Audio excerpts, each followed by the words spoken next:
Hello guys, আসসালামু আলাইকুম। চলে আসলাম অনেক দিন পর আপনাদের মাঝে।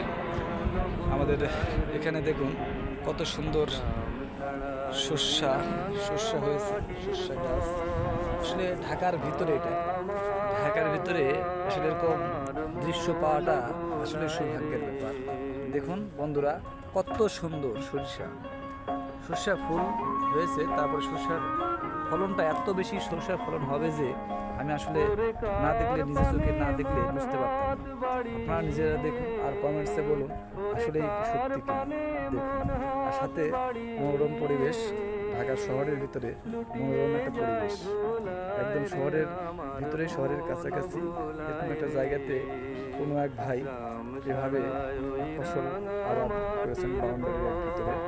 আসলেই সুন্দর লাগতেছে। থ্যাংক ইউ, ভালো থাকবেন।